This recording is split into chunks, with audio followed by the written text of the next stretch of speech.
Selamat datang di kelas Sejarah Sosial Politik Indonesia.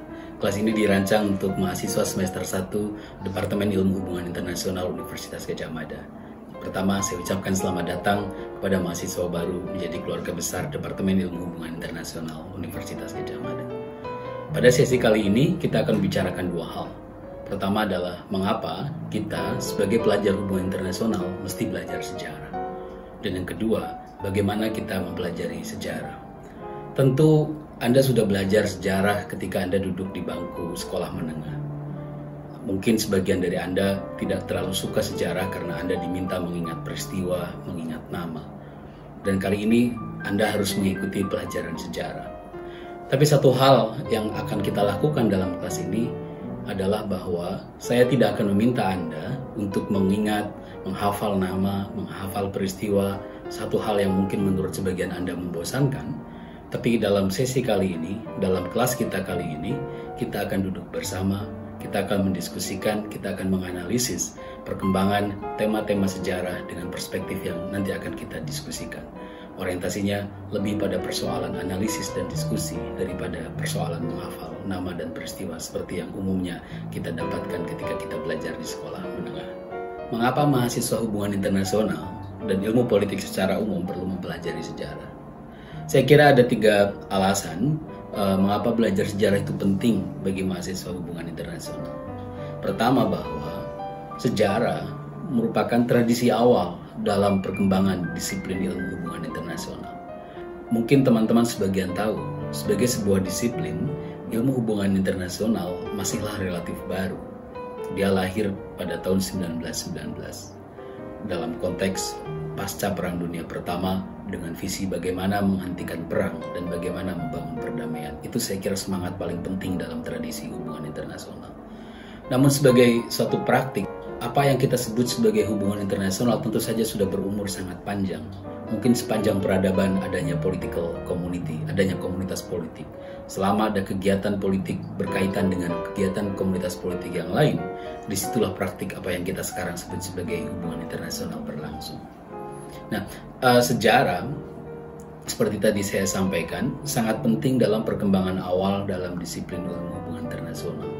Karena hubungan internasional relatif baru dibanding disiplin ilmu sosial yang lain seperti sosiologi, antropologi, dan yang lain.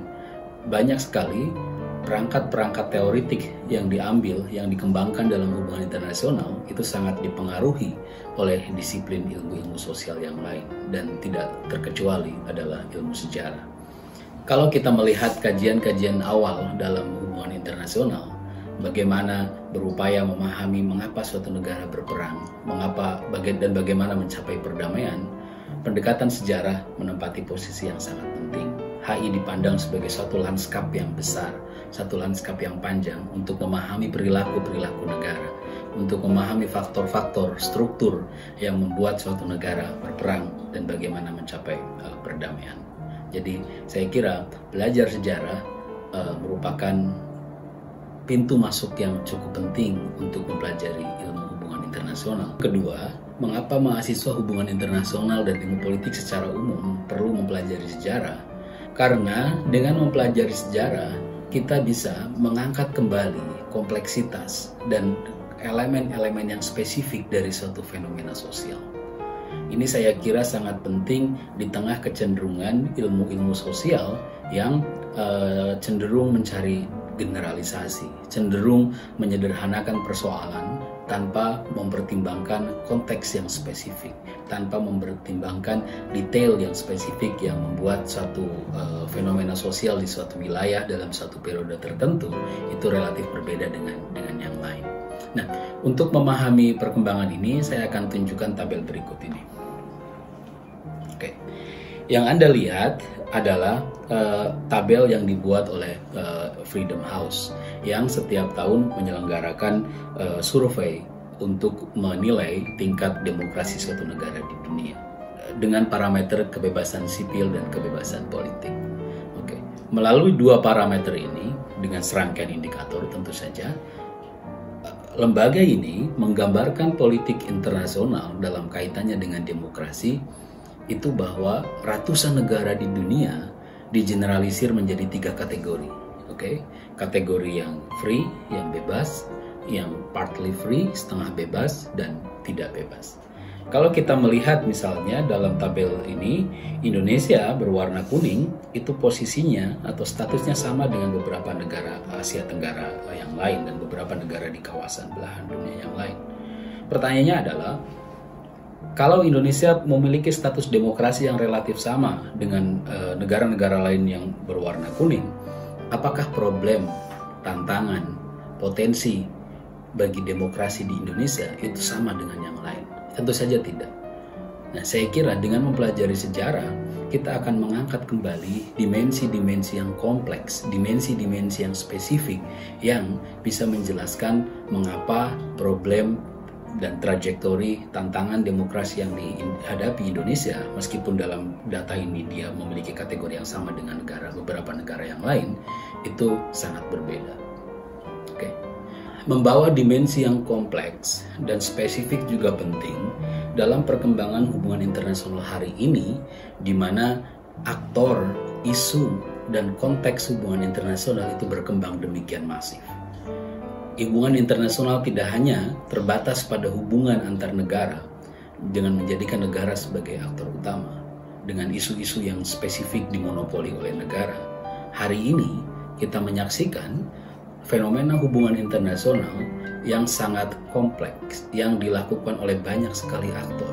Mungkin teman-teman masih ingat dalam beberapa waktu belakangan seorang remaja bernama Greta Thunberg menjadi headline dalam berita-berita dunia karena dia menginspirasi gerakan kalangan remaja untuk lingkungan, dan ini terjadi di hampir semua belahan dunia. Jadi hubungan internasional hari ini tidak hanya semata-mata hubungan antar negara, tapi dilakukan oleh banyak sekali faktor, banyak sekali aktor, banyak sekali isu. Oke. Nah, alasan yang ketiga yang saya kira sangat penting mengapa kita mempelajari sejarah adalah bahwa mempelajari sejarah merupakan bentuk dari kritik ideologi. Apa yang saya maksud sebagai kritik ideologi? Artinya, dengan mempelajari sejarah, kita akan bisa mempertanyakan kembali kebenaran, realitas sosial, struktur sosial yang selama ini dianggap sudah given, yang selama ini dianggap sebagai kebenaran. Mengapa? Karena dengan belajar sejarah, kita akan membongkar kembali elemen-elemen yang membentuk realitas sosial yang kita terima hari ini. Dalam kehidupan sosial mungkin Anda terbiasa mendengar bahwa sejarah selalu ditulis oleh pihak yang menang, ya kan?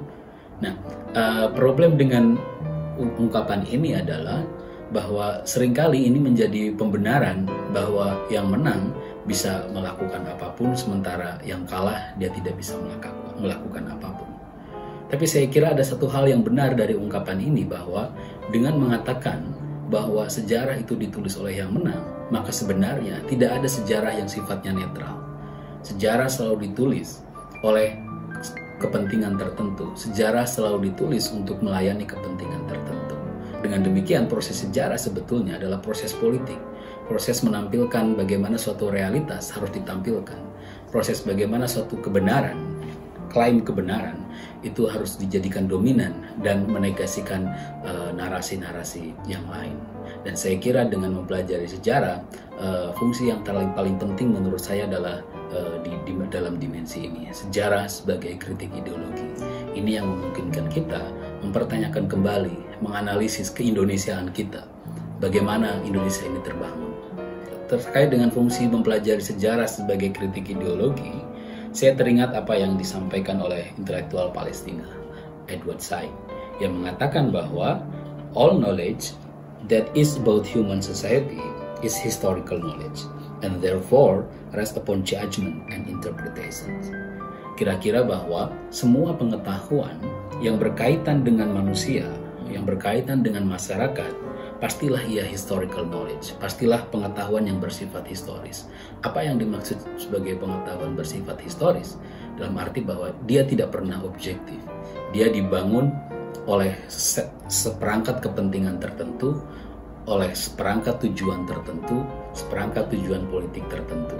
Tidak ada yang netral dalam pengetahuan tentang manusia dan tentang masyarakat. Saya kira ini sangat penting bagi kita, khususnya mahasiswa baru, karena dengan cara ini kita bisa menjadi kritis, mempertanyakan kembali apa yang selama ini kita anggap sebagai given. Kalau kita sudah menyepakati tentang alasan, tentang motif, tentang relevansi mempelajari sejarah, pertanyaan selanjutnya adalah bagaimana kita mempelajari sejarah. Oke. Tentu ada banyak sekali metode, ada banyak sekali cara bagaimana orang memahami dan mempelajari sejarah. Kita di Departemen Ilmu Hubungan Internasional atau Ilmu Politik secara umum tentu akan berbeda dengan kawan-kawan dari Departemen Sejarah. Nah, secara spesifik dalam kelas ini saya akan mendiskusikan sejarah dengan metode yang diperkenalkan oleh ilmuwan ini. Mungkin sebagian dari Anda mengenal. Dia adalah Michel Foucault, filsafat terbesar Prancis abad 20. Ada dua konsep yang saya akan pinjam dari Foucault untuk memahami sejarah Indonesia dalam kelas ini. Yang pertama adalah genealogi. Apa yang ia maksud sebagai genealogi adalah bahwa sejarah yang kita akan pelajari di sini bukan mempelajari sejarah of the past, sejarah masa lalu sebagai masa lalu. Tapi fokus utama dalam mempelajari sejarah dalam metode genealogi ini adalah history of the present. Memahami hari ini, memahami Indonesia hari ini. Bagaimana insight atau lensa sejarah memberi informasi, memberi pengetahuan kepada kita bagaimana tatanan sosial Indonesia hari ini bisa dijelaskan. Bagaimana realitas sosial yang ada hari ini, yang diterima sebagai sesuatu yang dominan, yang diterima sebagai sesuatu yang hegemonik, yang objektif, yang orang tidak mempertanyakan kembali, itu terbentuk. Jadi kita akan mempelajari sejarah dengan tidak hanya memfokuskan pada peristiwa yang terjadi di masa lalu, tapi untuk memahami bagaimana dan mengapa situasi yang ada sekarang melalui lensa sejarah. Konsep yang kedua yang akan saya gunakan dari Foucault adalah apa yang ia sebut sebagai problematisasi. Jadi belajar sejarah kita bukan mempelajari dokumen. Belajar sejarah kita bukan mempelajari fakta-fakta yang tersembunyi. Belajar sejarah kita adalah memahami conditions of possibilities and impossibilities. Kondisi-kondisi yang memungkinkan atau tidak memungkinkan bagaimana suatu realitas itu terbangun dan terbentuk. Jadi fokusnya adalah pada analisis. Fokusnya adalah melihat faktor-faktor yang memungkinkan suatu realitas sosial itu terbangun. Jadi dua hal ini yang saya kira sangat penting. Pertama adalah bagaimana melihat sejarah sebagai history of the present. Orientasinya adalah menjelaskan kondisi masa kini melalui lensa sejarah.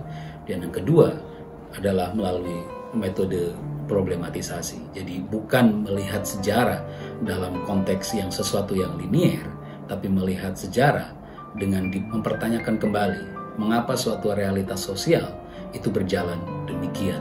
Metode ini sangat penting bagi kita mahasiswa hubungan internasional dan ilmu politik secara umum. Mengapa? Karena dengan cara demikian, cara kita mempelajari sejarah itu dimensinya sangat politis. Yang saya maksud adalah bahwa dengan metode ini, dimensi politik dari sejarah itu akan sangat kental. Sejarah adalah persoalan perebutan makna. Sejarah adalah persoalan bagaimana elemen-elemen yang membentuk sejarah saling berkompetisi membentuk suatu narasi, dan bagaimana suatu narasi itu dominan dan narasi yang lain itu tenggelam. Jadi tugas kita dalam mempelajari sejarah adalah melihat political dimension, melihat dimensi politik dari perkembangan sejarah Indonesia. Jadi yang akan kita lakukan sekali lagi, kita tidak akan belajar sejarah dengan cara mencari fakta yang tersembunyi, mencari kebenaran yang mungkin belum ditemukan, tapi justru kita akan membaca ulang semua kajian-kajian sejarah yang kompleks dengan berbagai perangkat analisis untuk menjelaskan kondisi Indonesia hari ini. Dengan menekankan pada dimensi politik dalam mempelajari sejarah, ini juga akan sangat penting bagi kita untuk membongkar, untuk menunjukkan elemen-elemen yang kontingen, elemen-elemen yang membentuk realitas sosial yang hari ini kita anggap sebagai given.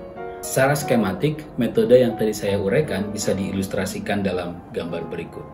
Jadi kita akan mempelajari sejarah Indonesia sebagai interplay, sebagai dinamika hubungan antara tiga klaster utama. Pertama adalah perkembangan ideologi, konstelasi aktor, dan institusi yang dinamika ketiga ini sangat dipengaruhi oleh konteks besar struktur nasional dan global. Dengan cara ini pula, sebagai mahasiswa hubungan internasional, mempelajari sejarah Indonesia akan sangat berkontribusi untuk memahami Indonesia dalam konteks menempatkan Indonesia dalam dinamika dunia global.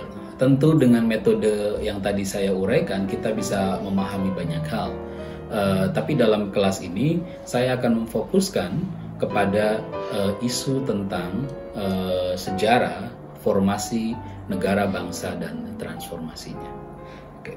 Saya kira ada beberapa justifikasi atau alasan mengapa mempelajari sejarah formasi dan transformasi negara bangsa itu sangat penting pada hari ini. Dengan menekankan pemahaman Indonesia bukan sebagai sesuatu yang terisolasi, tapi dalam konteks dinamika politik global, domestic international nexus, maka mempelajari sejarah formasi negara bangsa dan transformasinya sangat penting dalam konteks Indonesia hari ini, ketika hari ini politik Indonesia ditandai oleh upaya-upaya untuk melakukan political fixation, melakukan fiksasi politik. Siapa bangsa Indonesia? Yang seringkali praktik-praktik ini dilakukan dengan cara mengeksklusi kelompok yang lain. Oke? Mendefinisikan Indonesia sebagai Islam misalnya diartikulasikan dengan cara mengeksklusi kelompok yang lain. Membicarakan Indonesia sebagai kelompok pribumi misalnya, mau tidak mau sentimen anti Cina juga dimunculkan dalam narasi ini. Nah, mempelajari sejarah formasi dan transformasi negara bangsa akan sangat penting karena akan memungkinkan kita untuk melihat kembali, membongkar kembali aktor-aktor, kelompok, ideologi, konteks yang terlibat yang membentuk sejarah sosial politik Indonesia. Jadi, mempelajari sejarah formasi dan transformasi negara bangsa hari ini sangat penting ketika gelombang politik dunia diwarnai oleh masifnya, diwarnai oleh kuatnya mobilisasi identitas politik untuk kepentingan kelompok-kelompok tertentu. Di Amerika misalnya, slogan Make America Great Again mempertanyakan kembali identitas siapa yang Amerika dan siapa yang bukan. Dalam konteks Indonesia misalnya, kalau teman-teman mengikuti pemilu 2019, narasi-narasi yang kurang lebih sama juga cukup kuat dalam politik Indonesia. Nah, dengan mempelajari sejarah formasi dan transformasi negara bangsa, saya kira akan membuka mata kita, akan membuka pikiran kita bahwa sejarah pembentukan bangsa Indonesia sangatlah kompleks, dan dengan cara demikian kita bisa terus mempertanyakan kembali segala upaya politik yang melakukan fiksasi tentang identitas kebangsaan dengan cara mengeksklusi kelompok yang lain.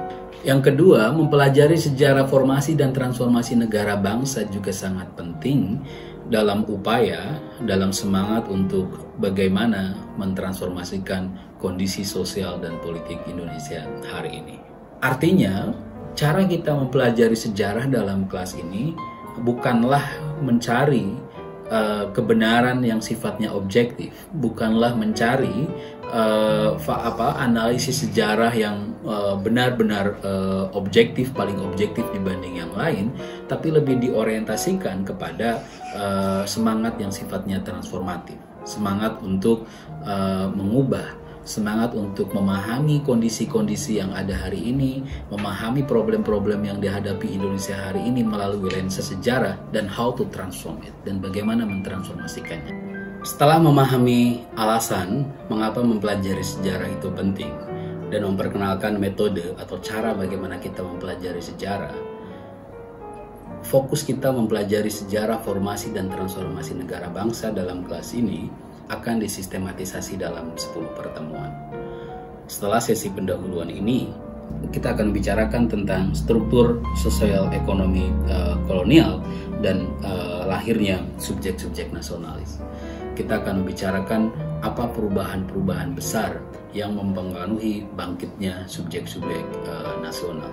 Secara time frame, mungkin kita akan membicarakan periode yang cukup spesifik, yakni periode politik etis yang memungkinkan perubahan sosial yang cukup besar, melahirkan generasi-generasi baru yang memikirkan tentang kebangsaan Indonesia.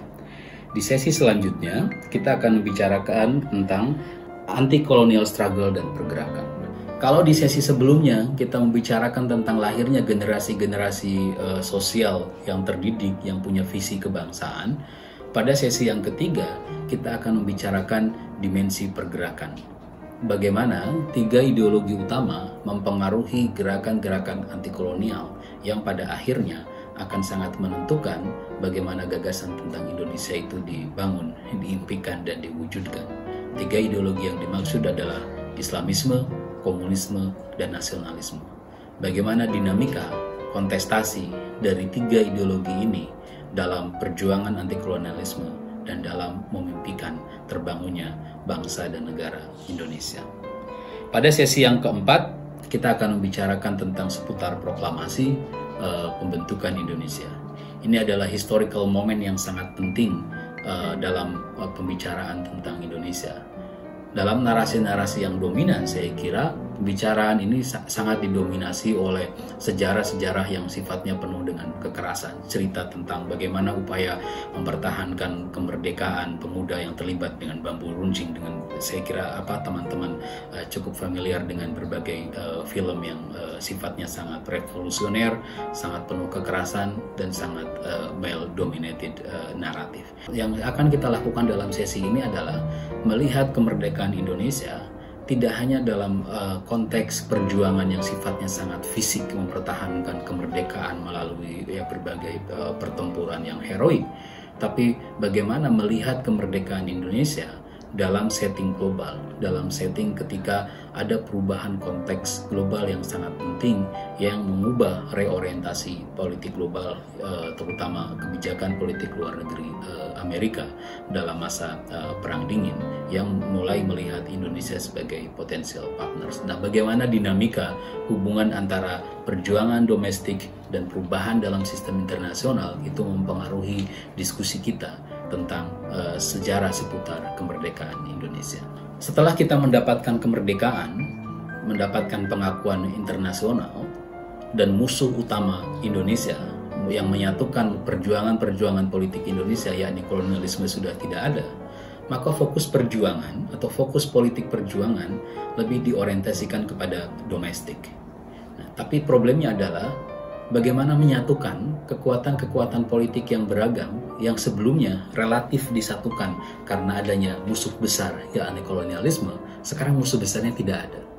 Yang terjadi adalah bahwa politik Indonesia pasca kolonial sangat diwarnai oleh kompetisi bagaimana kekuatan-kekuatan politik yang ada itu mengontrol negara melalui eksperimentasi yang disebut sebagai liberal demokrasi multipartai.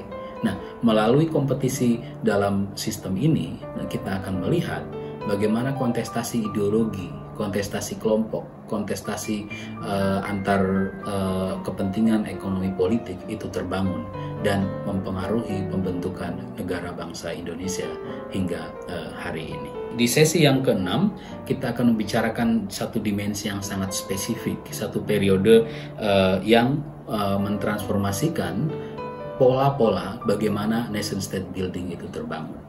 Kalau dalam periode sebelumnya, dimensi politik dari proses pembentukan negara bangsa itu sangat penting, bahwa pembentukan negara bangsa dilakukan melalui proses-proses politik representasi.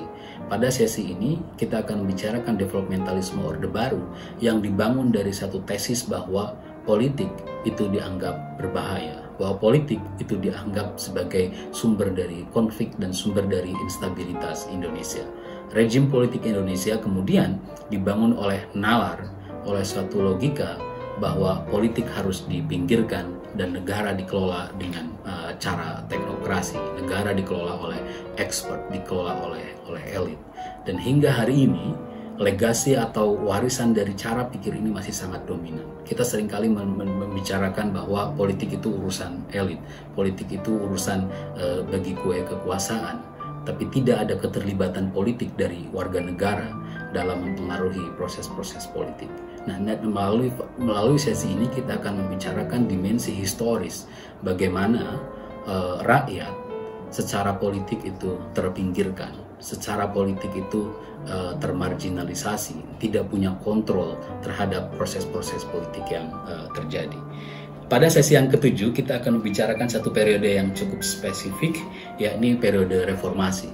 Bagaimana demokratisasi sebagai agenda untuk mengubah Indonesia dari wajah yang otoritarian itu berpengaruh terhadap tatanan politik Indonesia. Di sesi ini misalnya kita akan mendiskusikan apa yang terjadi setelah 2 dekade reformasi. Apakah struktur politik kita masih tetap sama dengan apa yang diwariskan oleh Orde Baru atau apa yang berubah? Mengapa cita-cita demokrasi yang diagendakan pasca reformasi tidak bisa tercapai semua? Dalam literatur-literatur yang ada, diskusi-diskusi yang terjadi belakangan misalnya, kalau Anda mengikuti, orang semakin gelisah bahwa Indonesia mengalami dekonsolidasi demokrasi, bahwa kualitas demokrasi Indonesia mengalami kemunduran. Mengapa hal ini terjadi? Kita akan diskusi banyak dalam sesi ini. Sesi 8 dan 9 akan didesain sebagai Kapitas Lecta isu. Kita nanti akan mendiskusikan isu-isu yang nanti akan saya pilih tentang kondisi-kondisi Indonesia kontemporer dan bagaimana Anda menganalisis isu tersebut melalui lensa sejarah. Dan pada sesi yang terakhir, pada sesi penutup, kita akan melakukan refleksi, evaluasi dari semua apa yang sudah kita diskusikan dalam keseluruhan kelas ini. Saya kira itu saja dalam sesi perkenalan kelas ini. Saya sangat berharap Anda tertarik mempelajari sejarah sosial politik Indonesia, karena kontribusi, partisipasi, dan pendapat Anda nanti akan sangat penting dalam mendiskusikan topik-topik yang akan kita bahas di sesi-sesi selanjutnya. Terima kasih dan sampai jumpa.